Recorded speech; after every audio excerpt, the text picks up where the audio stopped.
Now that we've covered the Bible, not nearly enough, and there is an immense amount of discussion that arises just from that. But this is just an introduction, a way of orienting the discussion to show how and why the doctrine of the Trinity developed the way it did, especially in the early centuries, and has been reflected on as such since then. So let us turn to the early church. The early church continued to wrestle with the scriptures, and in the earliest generations they wrestled not only with the depiction of Jesus and the Father and the Spirit in the Gospels and the letters, they also had direct conversation with the older disciples, those who lived, especially John and others, or those who were close enough to the times to be able to share their own. But the big distinction too is that as the decades went past, the early church was no longer predominantly Jewish, especially after the fall of Jerusalem and then going into the 2nd century when the Jewish population scattered, and the church really had successful outreach to the Gentile, the non-Jewish population of the Roman Empire, and increasingly to the boundaries of the Roman Empire. And as that happened, that allowed for other kind of philosophical insights and directions and cultural influences to begin to inform how to reflect on the core boundaries that we discussed earlier.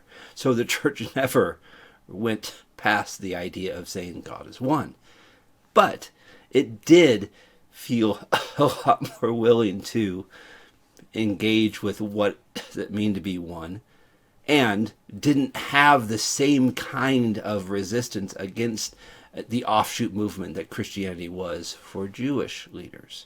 So they were willing to continue to explore the bounds.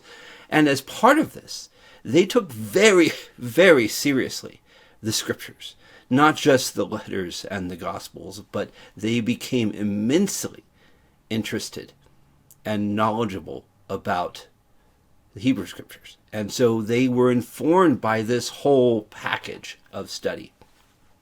Now, to discuss how the Trinity developed in the early churches itself, a big area. So I'm going to explore just some key moments and some key points, really pointing to how the doctrine of the Trinity didn't form so much as a proactive, positive expression of this is how we can construct a proposal, but far too often developed by hitting the boundaries and bouncing back and forth, one direction and the other direction. So you had those who were much more intent on staying with the idea of a simple unity and trying to fill and find a place for Jesus and the Holy Spirit. And you had others who were much more willing to explore a complex kind of unity in the Trinity. Now, they never really went into tritheism, but they were willing to push the boundaries in that direction. And so you have a lot of no, not this, no, not this, no, not this, no, not this. And you get enough time of that, you end up becoming a little bit more precise and increasingly more precise about what is it you mean by God.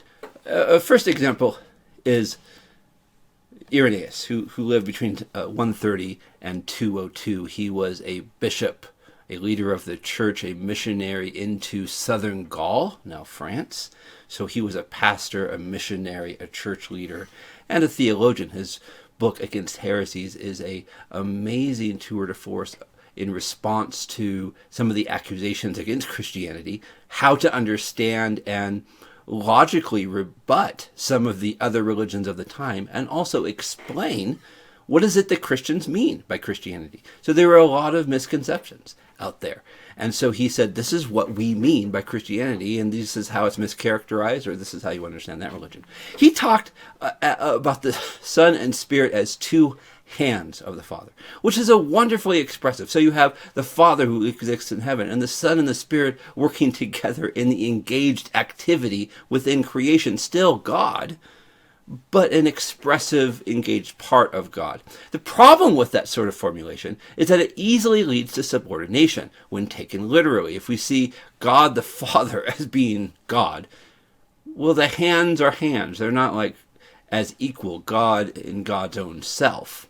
is God, and the hands are just part or expressive or just lesser parts. The God, Father becomes real God, the Son and Spirit are seen as less divine, which raises some problems. What do we do with less divine, but not part of creation? So there's this middle ground here.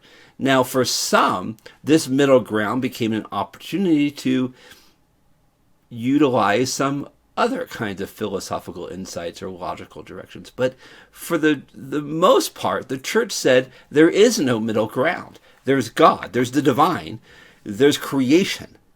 There's not a middle element that is possible. The Son there is no sense of less divine. God is God. There's not lesser gods. God is God. People are people. Jesus is... Again, we'll get to this, who Jesus is, in the lecture on Christology. But what we can say is, when you talk about subordination, you're entering into kinds of categories that doesn't seem to fit the revelation. And so they say, well, this is a good image. It's helpful in some parts, but it's not as precise. There's some problems here that can lead someone to a wrong direction. Jesus is more like a representative of God. And the early church said, no, that's not it. Tertullian, writing in the late 2nd century and early 3rd century, he was a native of Carthage, part of the Roman Empire. He was the first writer in Latin for the church, the first major writer in Latin. And in that gave him different kinds of terminology, different kinds of insights that he provided. He contributed the key terms in his book Against Praxeas, which is about patripassianism. It's a good phrase. Use that with your friends. Patripassianism. You can break that down.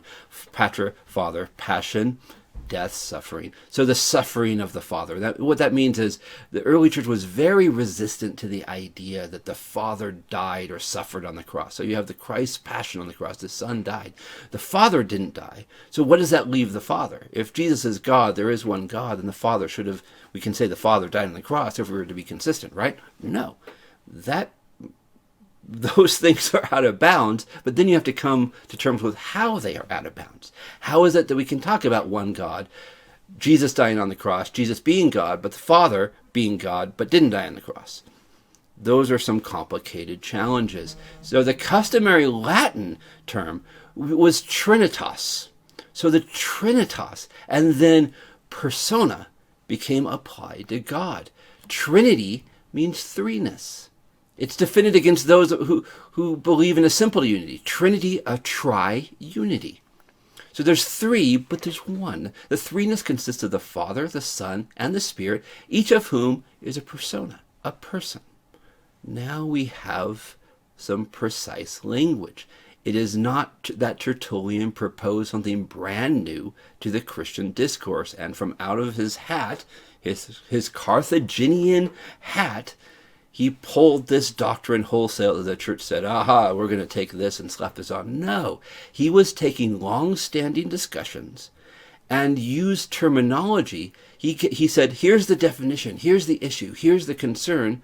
Oh, here's a word for that.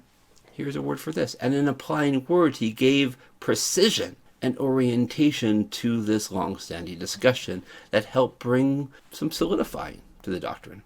So you have the Trinity, each of whom, this Father, Son, and Spirit, is a person, three persons, but they share, or are, a single substantia, one substance. So you have, in philosophy, the idea of substance. A substance is the thing that makes the thing, to put it simply. We have a human substance. Now, there's different representatives. I have a human substance. Most of you who are listening here are of human substance. So there's a lot of different substances, but there's only one God substance. So having only one God substance, being God, means that this God is one. But there are three persons who share this substance together. So they are one, but three. Tres personae, una substantia. Three persons, one substance. Now you have a Trinitarian doctrine.